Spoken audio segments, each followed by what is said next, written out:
Hi, and welcome to the X22 report. My name is Dave, and this is episode 287, and today's date is February 11th, 2014, and the title of this episode is U.S. and China are at war, but the world doesn't know it yet. And we're going to get into that a little bit later in this report.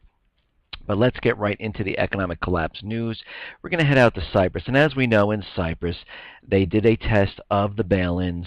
One day, the people woke up and all their bank accounts were frozen, and the government officials were out there saying, listen, don't worry about it. It's only going to be for 2 weeks or so, and we're going to take between 8 and 10% of your money, and that's it.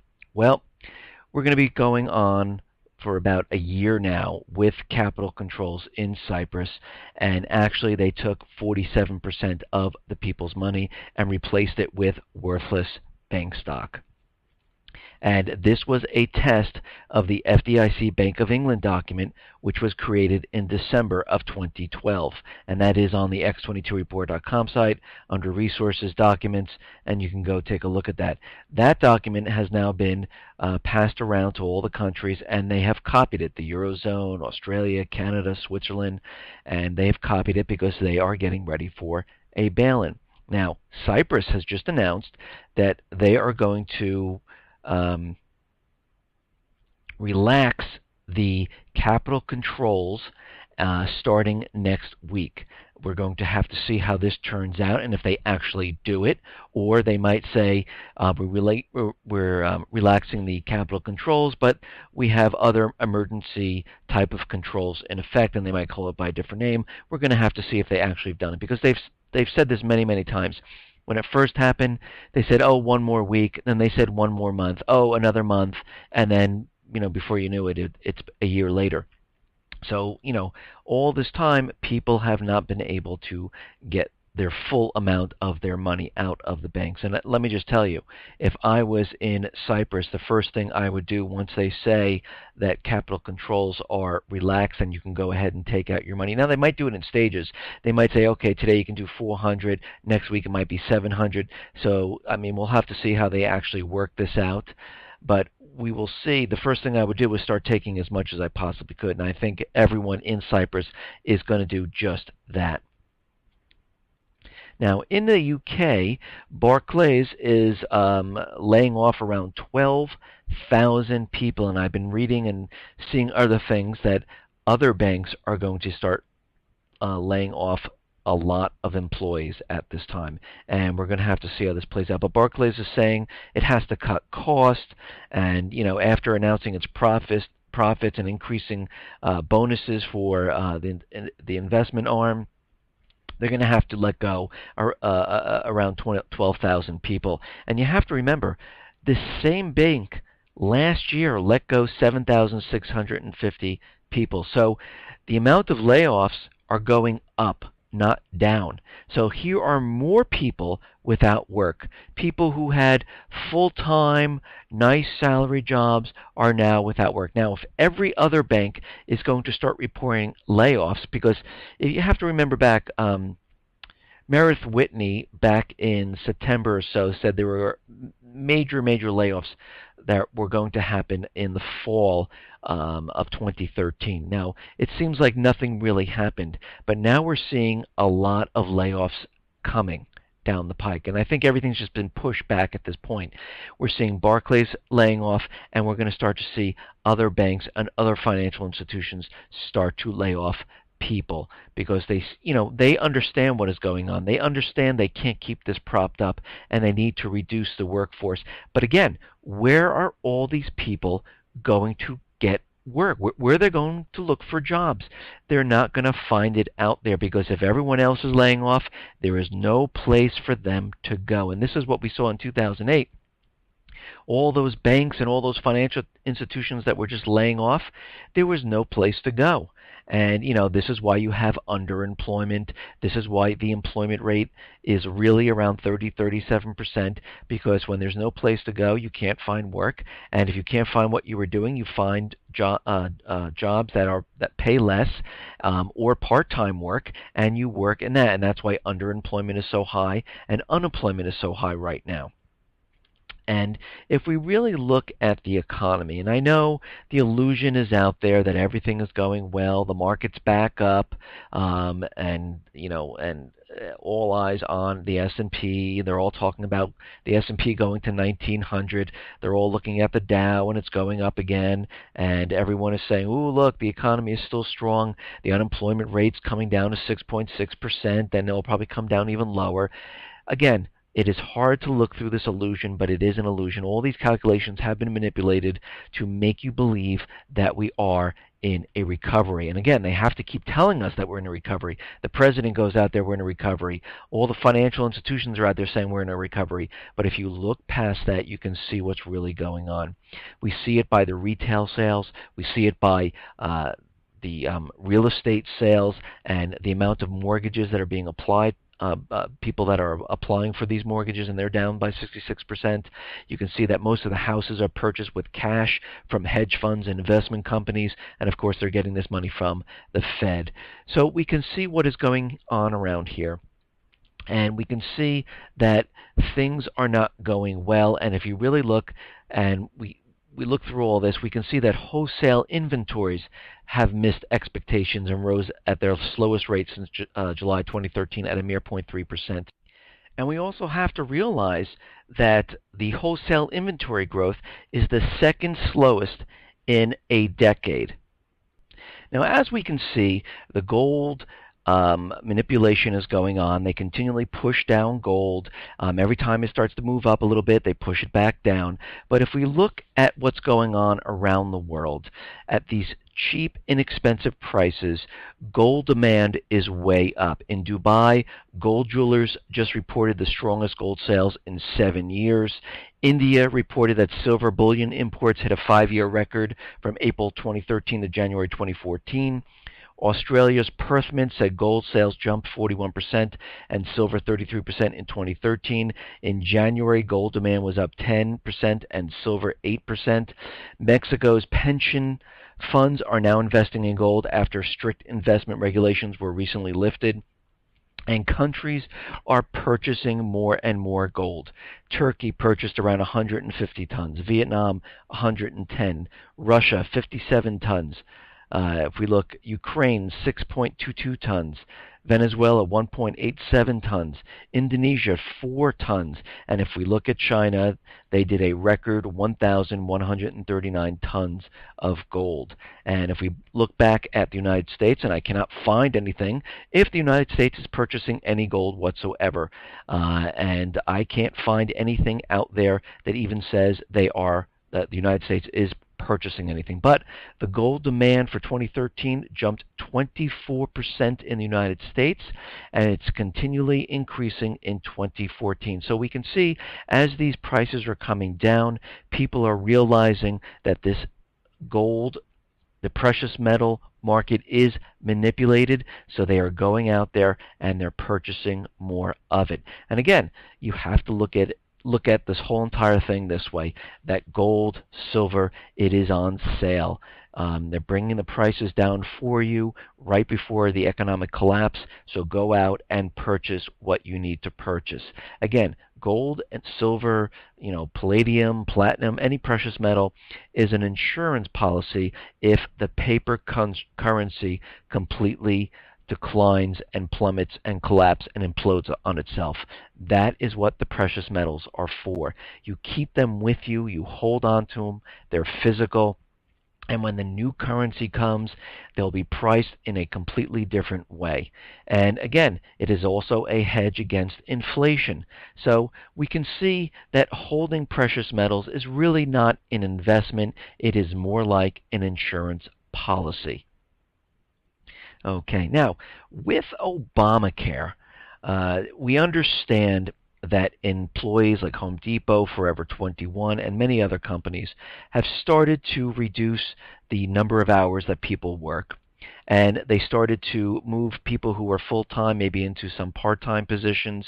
And they were doing this because they didn't want to spend the extra money or pay for any type of penalties that they would occur because of Obamacare. And what has happened is more and more people were being laid off, hours were being reduced, people weren't making the money, just so they wouldn't have to participate in Obamacare.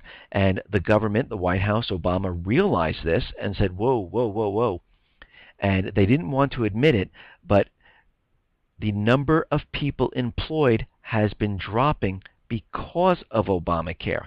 And again, if you know everyone pretty much knows how I feel about Obamacare. It is not for the people. It is a cash grab. So what did President Obama? He saw what was happening, and he decided that he was going to change the health insurance law, and he was going to delay the employer mandate. And this is the second time he's done this. He's going to do this, and they have until now 2016. But what else did he do? Well, he also rewrote some of the Affordable Care Act here, and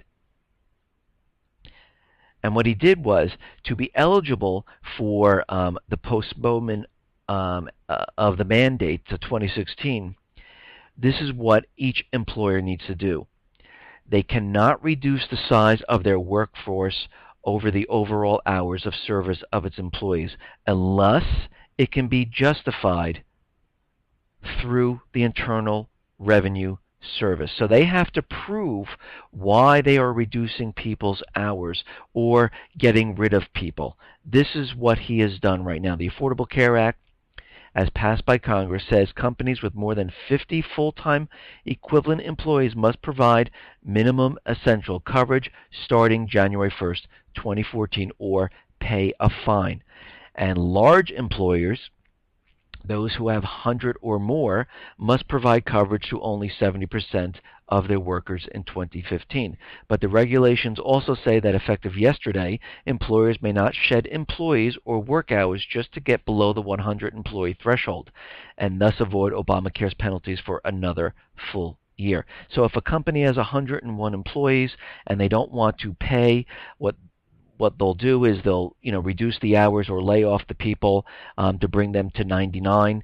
And again, he has said absolutely not. You need to prove why you are doing this. Again, if I owned a company, I don't have to prove to anyone why I'm letting people go. And we have to think of it this way. Obama introduced Obamacare, making it mandatory for you to get insurance for all the employees or pay a fine. So, of course, as a business person, they're going to say, okay, how much is the fine? How much of the employees can we, reduce it by 2 or 3 people, reduce the hours? And those companies adjusted. Now they don't want them to do this. Why? Why don't they want? And everyone's thinking like, oh, it's because of the people. No, that's not why. Because the companies can always put the expense back on the people if they wanted to. They don't, or they can make them pay half for Obamacare, because Obamacare is pretty much more expensive than anything else, and the policies that he's offering are not as good as other policies because they have very high deductibles.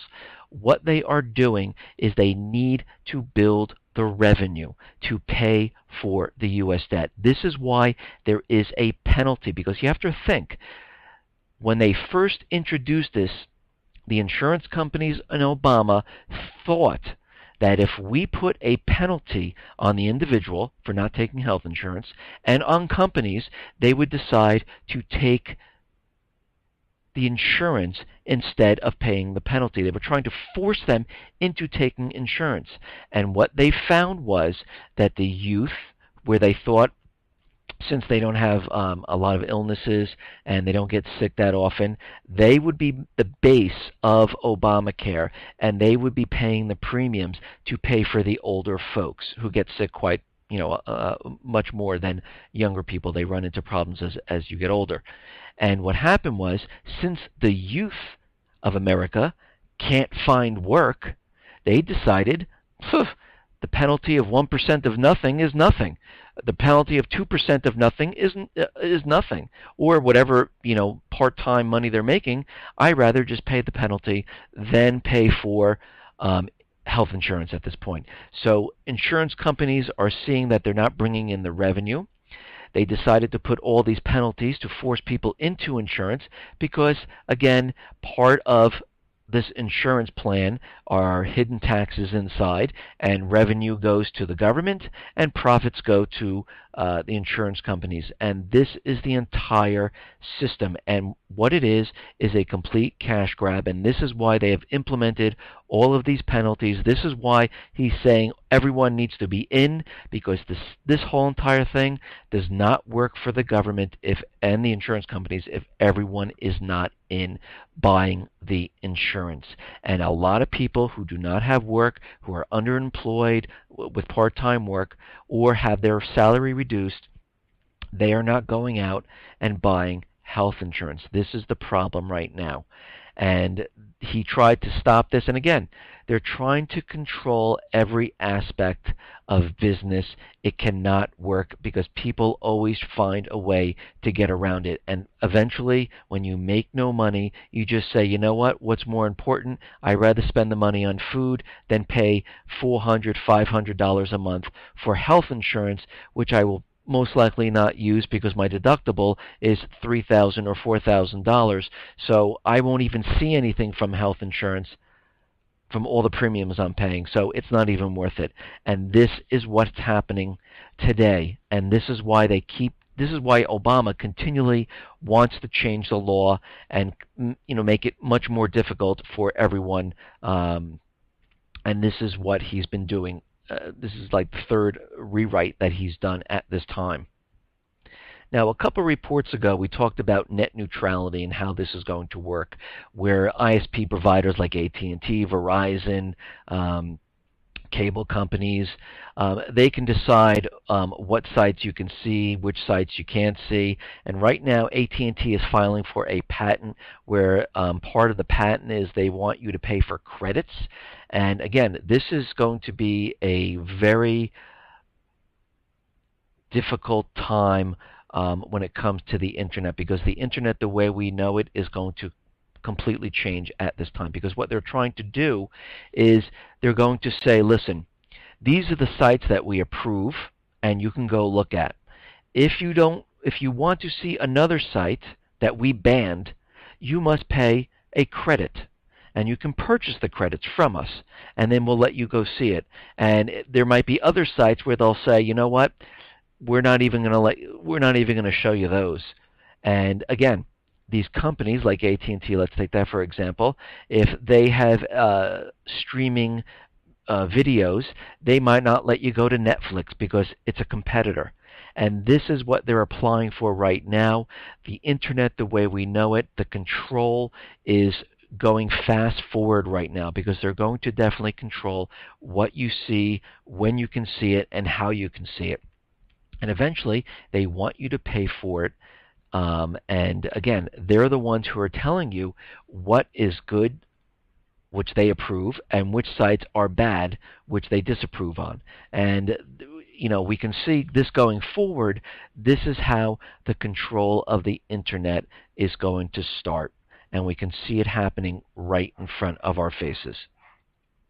Okay, now, as we know, the UN Arms Treaty is pending in the Senate in the U.S., and also the Dianne Feinstein bill is still pending in the Senate because they're waiting for the false flag event to push the agenda forward. And if they can't get these laws passed, President Obama might go to the executive orders and try to pass both of these without the approval of Congress. And we'll have to see how that goes. But right now, in Europe, on February 5th, the European Parliament voted to authorize European Union countries to ratify the United Nations Arms Trade Treaty. So they have already started the disarming of the people in the Eurozone. Many countries are not allowed to have weapons.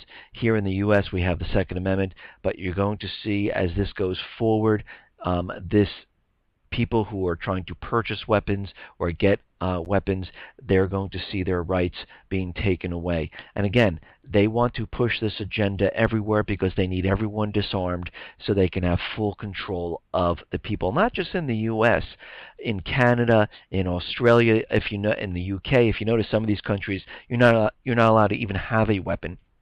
And how, and every country that we see where they take weapons away, what happens? The government comes down hard on them. We see mass murders. We see total control of the people. And this has been throughout history that we have seen this. Now, I talk a lot about Afghanistan, and many reports ago I said the U.S. is never ever going to leave Afghanistan. And of course, the U.S. is trying to get President Karzai to sign the bilateral security agreement, and he says absolutely not, because he wants the night raids to stop, where U.S. soldiers can just break into anyone's house, kill anyone they want, and search through their homes for terrorists. And this is what's happening. So right now, of course, Clapper has given them a certain period of time. He said December 2013, then he said January, and now they're starting to realize that Karzai is not going to sign this agreement. Now, the U.S. is never going to leave. Why? Because China is in Afghanistan. They're pumping in billions of dollars into their infrastructure. They have the third largest copper mine in Afghanistan. Afghanistan is in a strategic location which borders against Iran and the Russian states. And the U.S. also has the poppy fields, which they use to pay for all covert operations, selling opium across the world. And they are never going to leave this area. And what they said they're going to do is they're going to wait until Karzai is out of office and try the bilateral security agreement with the next president. And he might be a little bit more easier to convince to sign this. And right now there's a report saying that the U.S. wants to be there for the next 10 years. Again, because they realize the war is coming. They need this strategic location. They understand that China is there. And if you notice right now, wherever China is, that's where the U.S. is. And there always seems to be some type of little war going on. We see it in the Middle East, in Libya and Lebanon. Guess what? The rebels, China has been pumping in billions of dollars into infrastructure, trying to help the country. The private Western central bankers have a private Western central bank and selling the natural resources using the U.S. dollar. China's on one side, the U.S. is on the other. If you look in Sudan, China's on one side with the rebels, the U.S. is on the other side with the puppet regime. Take a look all over the place. This is what you're seeing. In Kenya, when we had this terrorist attack on the mall, China's on one side, where Kenya's becoming the clearinghouse for the yuan. The U.S. decided to get involved there because they understand that China is there. And we also have to remember there are two countries in Africa that are changing out their U.S. dollar reserves and bringing in the yuan, and most of the other African nations will probably start to follow after that. Now, there is an alert going on about Kim Jong-un's North Korea nuclear test. North Korea is preparing to conduct a nuclear test and launch its largest intercontinental missile in a move likely to trigger a fresh crisis in a region already on high alert. According to South Korean and U.S. intelligence assessments, preparations for the nation's fourth underground nuclear explosion are underway at a testing site in the northeast of the country. And again, this is propaganda. They're building this up because every country that does not have a private Western central bank, they want you to believe that they're going to attack any day. And eventually what will happen is they will be provoked, and eventually something will happen. It will be a false flag event, and they will end up attacking. And they'll say, see, look, they attacked us. See, this is what happens. Now, Obama is out there still telling everyone that the U.S. still retains the right to conduct a military operation in Syria, but he really prefers a political type of settlement in Syria. But if there isn't any, and the situation gets out of hand, the United States still has the right to use a military strike. And he says the situation is very unstable. It is dangerous not only for Syria, but the entire region. And this is coming from Obama. And we know why he's saying this, because they've been building up the propaganda against Assad. The Geneva II is about removing Assad from government and putting in a puppet regime. And what they've been doing is they've been building up the propaganda. Before the Geneva II talks, they started with the war crimes. They started creating reports. They've been telling us there's biological and chemical weapons hidden in the Alawite section of Syria, and they are continually building and building this propaganda because eventually there will be a false flag event. We see the Syrian Electronic Army cyber attacking all the different sites, and eventually what they're going to do is they're going to bring this all home to the U.S. They're telling us there's radicalized people coming from Syria that are already in the U.S., and they are trying to track them because they could be creating bombs, creating terror. They might have plans. And we can see how this is going now. They're also, right now, again, as we know, in peace talks with Iran with their nuclear program, and we know this is a complete illusion. And you have to remember, the private Western central banks and the U.S. government will not go into a country that has nuclear weapons. They will not go into Russia, China, North Korea. This is why we haven't seen them invade them. All the other countries that do not have a nuclear weapon, they will go into. And this is why they continually say that Iran has a nuclear weapon. Oh, they're going to have it 5 months from now, 6 weeks from now, 2 minutes from now. They're continually saying this because they really need to get into Iran to put all their natural resources on the U.S. dollar as a reserve currency. Now, the White House on Monday is drawing the red line, saying with regards to their ballistic missile program, because these ballistic missiles, you could put a nuclear warhead on these missiles, and right now the White House quickly pushed back against what is going on there, and they want to have a discussion about the ballistic missile program, because if Iran does create some type of nuclear bomb, not saying they're going to use it, they will have a tougher time getting into the country, because right now they're trying to infiltrate the banks using this peace deal going on. The IMF is there. They want to set their interest rates. They have the IMF looking into their economic status. They also have Russia there because Iran is making deals with Russia. And again, the Revolutionary Guard has been warning Rouhani about that the U.S., the central bankers, want to remove the government in Iran. If they have a chance, they will take it. And again, we've been seeing the propaganda continually build up against Iran and Syria, because if everything falls apart, what's going to happen is a strike into these countries to take out the governments and to replace the governments with a puppet regime and put all their natural resources on the U.S. dollar as the reserve currency. But we have to remember that Iran and Syria have a pact with each other. If one goes to war, the other one comes to its aid. They also have a pact with China and Russia. So if anything happens, they will get involved, and this is the World War III scenario. Okay, now we understand that China has been making its move into Africa, and the U.S. has always the U.S. always follows, saying there's some type of terrorist attack or terrorist alert. They did it in the Sudan area. We've seen it in the Middle East. And guess what? So what is happening? The U.S. warns of terrorist threat to Uganda capital. The United States has warned a specific terrorist threat to the Uganda capital, saying a group of attackers were looking to strike Uganda capital this month or in March, but without identifying who is behind the actual threat. They're saying that they're ready to strike and they're ready to move. The question is, why? Why all of a sudden is there terrorism in Uganda? The next phase you'll see is that they have to, evacuate the people in the embassy. They're going to put travel advisory up because they're going to go into some type of war. And what is happening right now is that China is pumping in billions and billions of dollars into the infrastructure. The Uganda government has been cozying up to China more so than the U.S. China has been building their infrastructure like expressways, building their agricultural up, building dams for them. And China's relation with Uganda is based on mutual respect. And what we're seeing right now is that China is located in Uganda, in Sudan, in the Middle East, all of these in Afghanistan, almost all these countries, and really at this time, the U.S. is really going to war with China in all of these countries.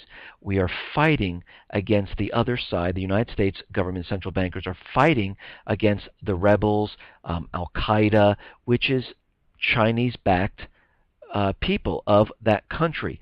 So in reality, we're kind of in a war with China right now. The only thing is, the world just doesn't know it yet because they don't understand what is going on. We also have to understand that China and Uganda have a bilateral trade agreement, and they've reached around 538 million in 2013, and indicating a 35% increase from 2012, and it has even gone higher in 2014. Now they're projecting that the trade agreement will even surpass 2013. So we can see exactly what is happening. We have all this happening across the globe. Again, Kenya is the clearinghouse for the yuan. Two countries have already switched out their reserves, taking on more yuans, dropping the US dollar. Who knows, maybe Uganda is going to decide to drop their US dollars and start to take on the yuan, which most likely that will happen, and we're going to see this start to spread all over the world. And like I said in many of my other reports, once these countries start dropping the dollar completely, and they don't sell their natural resources using the US dollar, this is when all of these dollars are going to flood back to the United States, and this is when war is going to break out. This is when they're going to use the false flag to start something, and they're going to start it in Syria and in Iran because they need to prop up the system while they're holding everything in check right now, and this is getting much harder to do because you can see the empire of the United States is being spread out all over the globe. Here we are already going into another country. Now, we understand when this false flag event comes, it's going to consist of a cyber attack, and this is why we've been seeing so many cyber attacks in the last couple of months. And today was the biggest one ever. There was a massive denial service attack, and it hit the EU and the US. A massive DDoS attack hit EU and US-based servers, with security companies reporting it to be even more powerful than last year's spam house attacks. While the method of attack was not new, Cloudflare warned there are ugly things to come because they understand what's going to happen. More and more cyber attacks until the main event, and the one that's going to be, I'll call it the doomsday cyber attack, which is going to hit the financial institutions, the banks, the stock market. We've already seen glitches in all of this. Going to hit the power infrastructure, and this is when everything comes to a screeching halt. So the Fed, the U.S. government, the central bankers, the elite, the globalists, whatever you want to call them, can say, hey, this country over there, Syria, Iran, North Korea, Russia, China, brought down our economy. We need to go to war. Right now, to me, it looks like it's going to be Syria, but we'll have to see how this plays out as we go forward. Right now, they're on the path to have some type of false flag using Syria because they've been building up all the propaganda. But again, this will start World War III, and this will cover up this entire collapse. This has been their goal all along, and it has not changed one bit. And as we know, Assad right now, it's been reported that he's hiding chemical weapons and biological weapons in the Alawite section of Syria that the UN inspectors have no knowledge of, and they've been building this propaganda up. We had U.S. intelligence in front of Congress, reporting this, and again, in my other reports, I said that companies have received bids and have been contracted to create bioterrorism treatments for a bioterrorist attack. And right now, they've come up with a potential drug for the use against Marburg virus has been shown in initial testing to be safe for humans. And again, they're saying that the Marburg virus could be a potential biological terrorism concern, and you break out in a fever. And this report goes on to say that the Marburg virus is a fever that can cause death in as many as 9 out of 10 infected people. Given its lethality, the virus is a leading biological terrorism concern. So you can see what they've been preparing for. We understand they've been building up this propaganda for this false flag event. And again, if they can't get into Iran, if they can't change the Assad regime and put a puppet government in, we are going to see a false flag event here on U.S. soil, because the central bankers have learned, the U.S. government has learned, that anything that happens overseas, the American people, Congress, do not care about that. They will not go to war over that. But if Syria attacks the U.S. with a cyber attack from the Syrian Electronic Army and uses chemical or biological weapons, guess what? The American people will beg, they will want to go to war with Syria. And we can see how this is going to play out. And again, they're going to hit and bring the entire system to a screeching halt, because they have to show that another country has collapsed the economy. And this is the reason why we need to go to war. Listen, everyone, thanks a lot for listening. Be well, be safe, and especially be prepared. Thanks a lot.